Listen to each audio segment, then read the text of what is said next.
Hello everyone and welcome to another video with me, Umber Rays, and the spookiest Final Fantasy music that we can constantly find, and of course, Cryptic.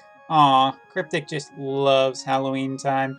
You know, originally I was going to use a Halloween shirt, it was a Final Fantasy VII shirt and it glows in the dark, and it made kind of for a cool, spooky intro, but what happened was my monitor screen brightness is just too bright, so it doesn't work. Oh, you got the camera. Good boy. All right. Cryptic's done his spooky job. But anyway, regardless of the spooky music, the spooky atmosphere, the spooky Tonberry, let's get into some talking about some new stuff on the JP side. So there's a couple new units that I want to go over real quick, and then we're also going to be talking about the new update that happened. There is a brand new game update which features some new features. I'm just going to talk about some of the stuff I particularly like, some of the stuff I think that is really important, and there's going to be some stuff I'm not going to talk about. If you would like me to talk about it, come visit me on my live stream. But let's get right into it. So talking about Halloween Ryu, which I'm sure I butchered that name. And just for all my name butchering fans out there, Gumi Gumi Gumi Gumi Gummy Gummy Gummy Gummy Gumi Gumi Gumi Gumi Squoomy. Alright, so continuing on, let's talk about this character. So this character, primary job is Rune Knight, secondary job Black Mage, and tertiary job is Paladin. This character, first of all, let's take a look at the limit burst. Now, limit burst wise, in terms of flavor, this is just jam-packed with it. Love the spooky background, love the kind of zombie approach. Even you can probably get a good idea of what this guy's limit burst is going to be like and what it does just from the fact that what you see. So taking a look at the unit overall, big things to note about this unit. Limit burst. Let's start with the overview. So my overview overall, if you take a look at everything, he is a much better interpersonal unit, meaning that he is good in, I would say, high difficulty combat, as well as probably PvP content as well, since he is basically I would say he's probably the tankiest mage, period, which is kind of cool to say the least. He is the earth element. He does have a 3-move, 1 jump. He is a limited time character, of course, and his master ability, HP up for soil characters, earth attack up by HP up by 10%, own slash attack resistance penetration rate by 20. So he is a little bit more durable about some things. Possible to be used as a tank, high magic power from Rune Knight and damage. Obviously, one of the big things is his trust mastery with re-raised, and last but not on the bad side of him, basically he is weak against wind slashing types, which means that Howlet could probably take this character apart pretty easily. So I'm not overly worried about his place in the meta. I think that Howlet's been around long enough and probably is popular enough that this isn't going to be a huge kind of meta shift. But time will tell once the whales have all built this character. And it's interesting, Ultima does recommend running him as a black mage. I'm partially thinking that Paladin might be really good for him, but really kind of hard to tell. Seems like Sharp Mind for increasing mental penetration and hit rate is very good, as well as his HP upper limit. And defense up from his Paladin job will make him much more tankier, harder to kill, and a magic counter as well to balance out how you build him. Now, looking at that limit burst finally, Crawling Fear, magical power dependent damage medium to targets in range, poison effect with gradually reduced HP for 3 turns. Now, poison is pretty interesting because it does seem to be a pretty reliable thing in tower. There's quite a few enemies in tower that I think you can poison and just kind of potentially wait them out. So I do think this is interesting. I don't think that this limit burst is crazy insane. It's not Halloween Leela's limit burst, thank goodness, but still very, very strong. Now, talking about his TMR, this is the thing that was on everybody's radar when it first showed up, because obviously when re-raise gets mentioned, that's going to draw some attention. So overall, 288 HP, 42 magic, 8 aim, and some critical on it. Pretty solid little magic trust mastery, especially because it's an accessory, not an armor, with some magic stat on it. It does count towards the stacking. I don't think it'll be monumental, but it is pretty cool. In terms of the trust mastery ability, it is a casting ability. It does require 32 TP. It does require to be used. And I'm not even convinced it's the best on a super tanky character like this. I think this trust mastery is just really powerful, considerably more powerful on a healer or a much more fragile mage. If you take a character like Sakura potentially, or Ayaka, I think that this trust mastery is going to shine much, much brighter. But again, really kind of hard to tell. HP that it does get restored back at seems to be about 20%, I do believe, from early testing. Strong trust mastery. Re-raise will always be a strong ability to have, but its application on which characters, I think, is questionable at this point. And I do expect this kind of effect to eventually make its way off of limited time characters, potentially being on something like the Phoenix Esper Vision card, potentially in the future. So I wouldn't panic too much about this. This isn't the end of the world. Not yet, anyway. Otherwise than that, taking a look at the rest of this zombies kit, Rune Knight has everything that you want. Stone-based damage abilities, Drain, Hazard, Slash, all of that stuff that particularly was wonderful in Howlett's kit is just present here, and it'll do very, very well here. Rune Knight's sub-abilities are pretty forgettable, so I'm not even going to talk about them. Black Mage. This one, I have to say, is a really solid part of his kit. Bio, Stone, Stone Rest, Sipple, Slipple, the sleep one. That's just the basic translation from Japanese. Aspel to reduce target TP and absorbable, and Flare. Flare is and Drain. But Flare is just really, I'm always happy when I see Flare in a Black Mage kit, because it's just extra power. It's non-elemental, so it's good in a lot of different places when potentially elemental damage is a detriment, such as Tower. So I really like that in his kit. Paladin Subjob has basically all the hits, including Immortal Fighting Spirit, which is basically Guts, will survive a fatal hit, as well as Attract Blade and Sentinel. So this guy could be used as a makeshift tank. I'm not necessarily convinced, because I think, again, he's pretty easy to counter if wind damage. But still, another tank is interesting to come to the game, especially a magic damage dealing tank that is primarily based around resisting physical damage. I think this character is pretty darn interesting, pretty happy about him overall. And I'll see if I can't bring up the friend version of this character.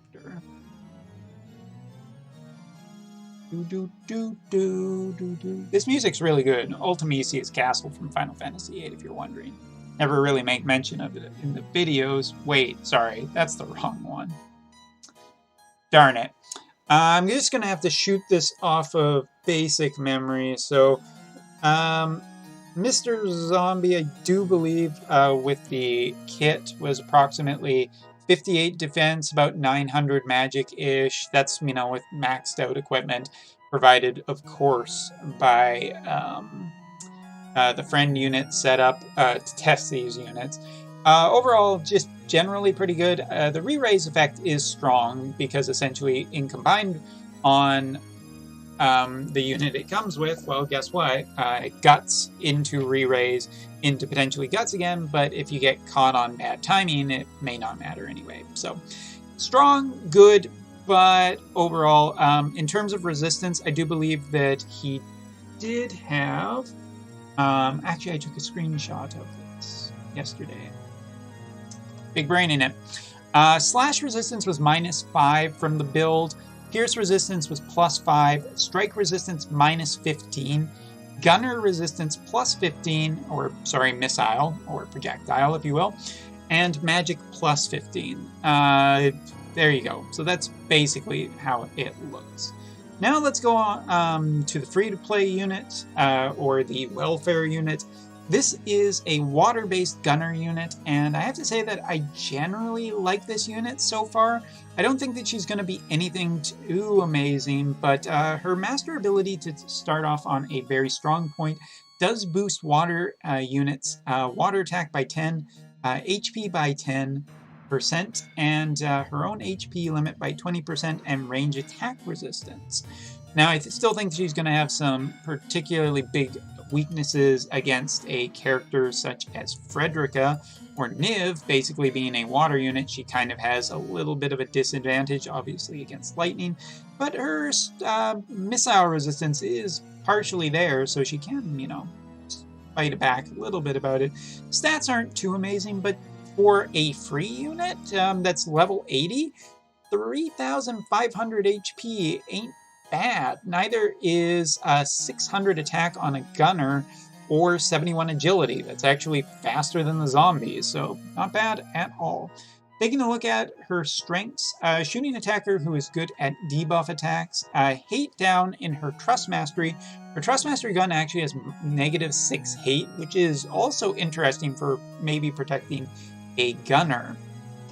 And strengthens water attributes, which currently, you know, Glassy, obviously very popular on the global side. Adira, just one, or Ildira, on if you prefer. Just very, very great, strong character, fantastic character. So a unit like this that's free that boosts water, cool, awesome, neat. Moving on. Weaknesses against magic and slashing attacks, but if your gunner is close to slash, I think something's gone horribly wrong. And magic, well, it is what it is.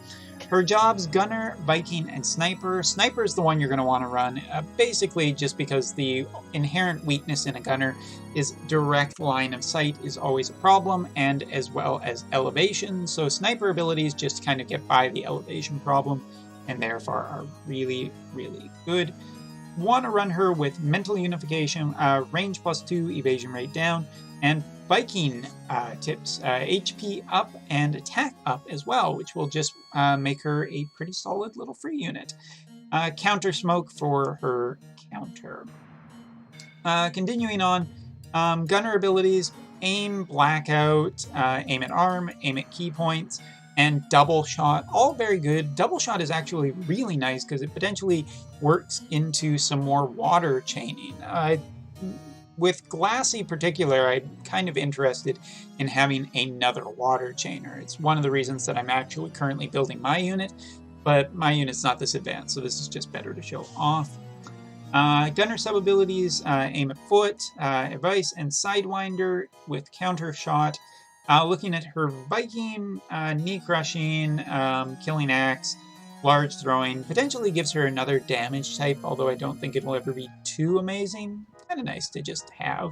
Wish it kind of synergized a little bit more with some of the other water types. I mean, like, if she could just have a spear. Ugh.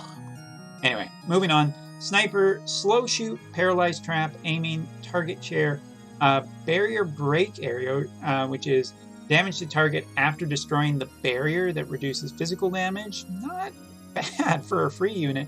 And arm shoot. A lot of people have said that they weren't expecting too much of this unit, but I actually think that she's quite good for a free-to-play unit. Yeah, I mean, like, just a general...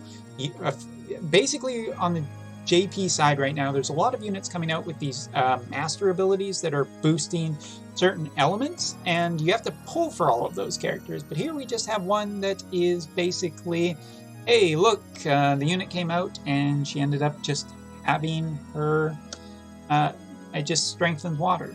Awesome. Like it a lot.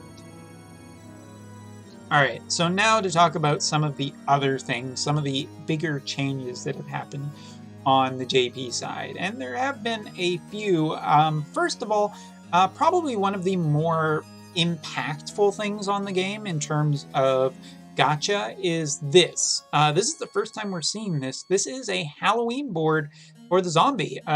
He has his own kind of board. Now, for anybody who's wondering, this is essentially replacing the total lapis spent thing. So if you spend up to 50,000 lapis during a certain period of time in game, you'll end up getting bonus character shards for a certain character. You'll get some rainbow rocks and everything. And here they've essentially replaced it out.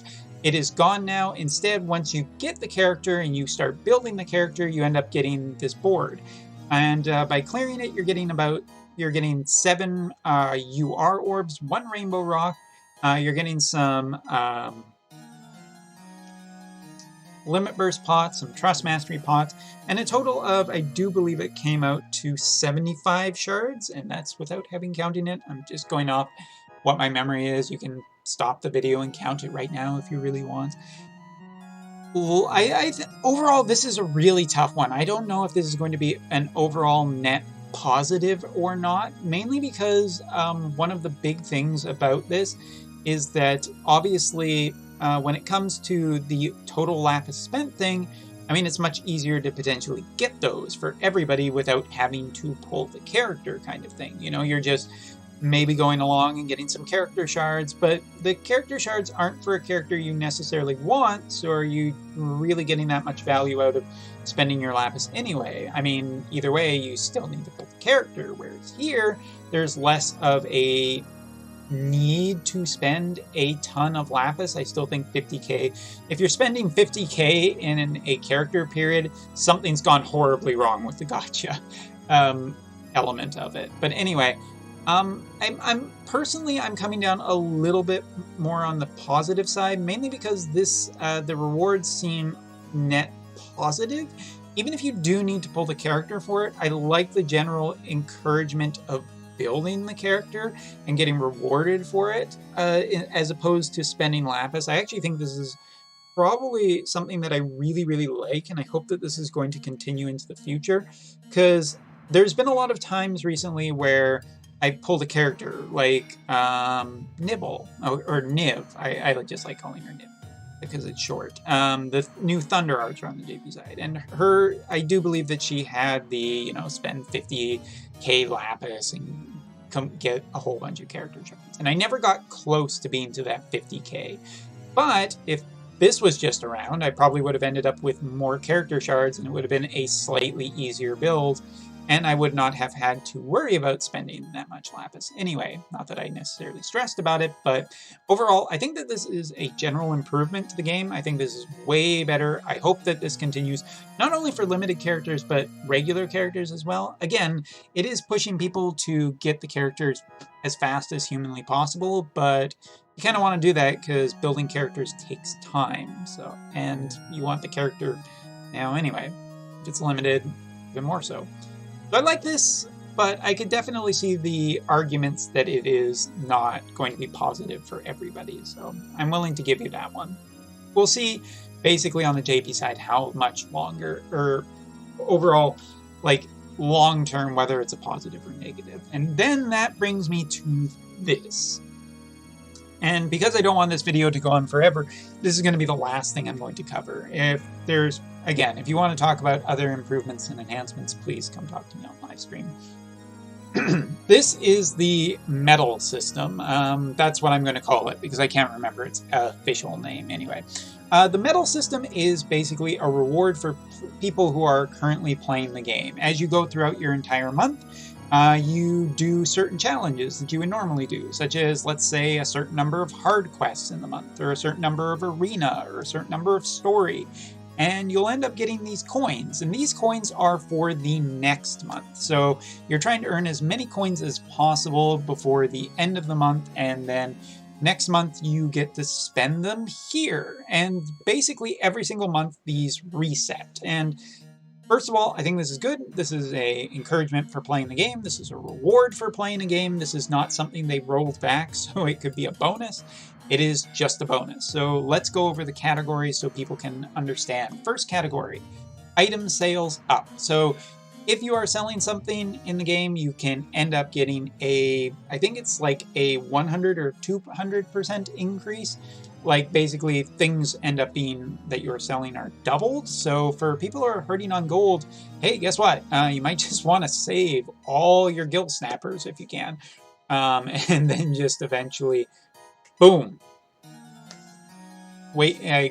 spend all of it, just get up to that, the max bonus, and then just sell all of them and make a ton of money and then go invest it on the stock market. All right, second up is vision cards. So vision cards comes in two categories. First of all, amount of vision card EXP gotten. So like this, the second category, as you increase this, your vision cards level faster. Great, don't think this is bad at all. Vision cards are kind of one of the slower things to level. This system actually helps you level them faster. Cool, thumbs up. Continuing on is Vision Card Great Chance. So recently added this week are every time that you are leveling your vision cards, there's a chance that you can get a great success. If you played Brave Exvius, you know exactly how this works. When you're leveling a character, sometimes the EXP gets doubled, that kind of thing. So this just increases the percent chance that it will happen. So currently I have a 40% chance of increasing. I think I've done about 8 tests, and so far with a 40% increase, I've seen it happen about 3 or 4 times, which is pretty darn good overall. Just makes, again, combined, I think that if you combine these two categories, number 2 and number 3, you're going to end up with just a really good month to max out your vision cards. Next up, Summon Experience. I really love this one. So anyway, basically just it's exactly as it reads on the box. Your Magicite just goes way farther in terms of value. I currently have almost maxed mine because I thought this was super useful. 80% up has definitely, I have seen an increase in the effectiveness of Magicite, and that has made leveling summons much nicer, so nothing much to say, this is just good. And the last one is Armor EXP, and this is the category that I think is probably the least valuable, because if you're farming, you do get a fair amount of the upgrade mats anyway, like what you need to level. So I don't think this is super valuable. I think this is probably the least, but I'm sure there are people out there who need this, so it's fine. All right, so let's talk about overall in terms of this system. I think that this system is a general net positive for the game. I think that you should always reward your players for playing the game, and this seems pretty nice. I would hope that eventually there would be a few more categories, such as job point farming up or Esper resonance up. There are definitely ways that it could be improved. In terms of earning them per month, I have to say that some of the challenges seem a tad unreasonable. There are some here that seem, totally fine, like hard quests. Okay, yeah, doing hard quests, whatever, not a problem. That's something we're all constantly doing anyway.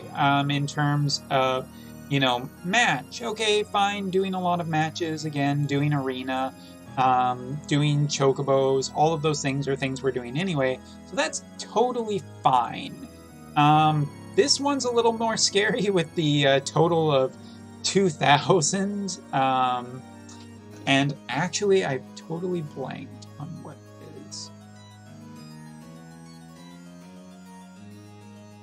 Totally blanked on this. Excuse me, just going to get a speed translation because I don't remember.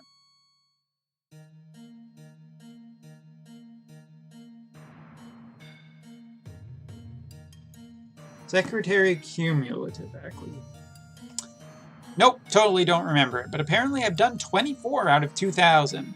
But out of all of them, the one that I'm probably the most concerned with is the one that seems to be the most value. Like there are some that give just 5 coins, which seems particularly valuable.